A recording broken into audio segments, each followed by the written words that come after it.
Question है if x sine cube theta plus y cos cube theta equal to sine theta cos theta and x sine theta equal to Y cos theta then prove that x square plus y square equal to 1। तो देखिए expression दिया हुआ है, ये मैंने लिख लिया है।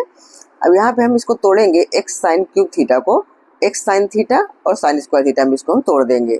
आगे सेम जो लिखा हुआ है वही लिख लेते हैं, ठीक है। तो अब नेक्स्ट स्टेप में हम एक्स साइन थीटा की जगह वाई कॉस थीटा की वैल्यू पुट कर देंगे, क्योंकि दिया हुआ x sine theta equal to Y cos theta, तो यहाँ पे वाई कॉस थीटा लिख दिया और बाकी सेम जैसा है वैसा ही लिख देंगे। तो साइन थीटा कॉस थीटा।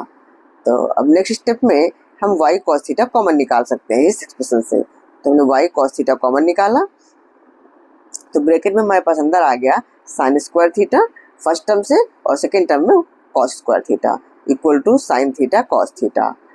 तो अब नेक्स्ट स्टेप में अगर sine square theta plus cos square theta एक आइडेंटिटी है, 1 के इक्वल होता है, तो Y cos theta into 1 equal to Y cos theta ही होगा, आगे equal to sine theta cos theta. अब कॉस थीटा कैंसिल हो गया तो Y equal to sine theta आ गया, तो वाई की वैल्यू हमने निकाल लिया साइन थीटा। अब हमें जो एक्सप्रेशन दिया हुआ है x sine theta equal to Y cos theta, इसको हम लिख लेते हैं x sine theta equal to Y cos theta. अब वाई की वैल्यू हमने निकाली हुई है साइन थीटा, वो वैल्यू हम यहाँ पे पुट करेंगे, वाई की जगह पे हम लिखेंगे साइन थीटा। तो ये राइट साइड का एक्सप्रेशन हमारा हो गया साइन थीटा कॉस थीटा।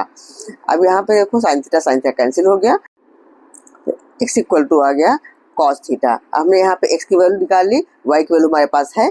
अब हमसे जो पूछा गया हम उसका LHS लिख लेते हैं, x square plus y square. अब यहाँ वैल्यू पुट करेंगे, x square equal to cos square theta plus y square equal to sine square theta. तो अब ये एक आइडेंटिटी बन गई, cos square theta plus sine square theta equal to 1। अब हमारे पास LHS इक्वल टू RHS आ गया।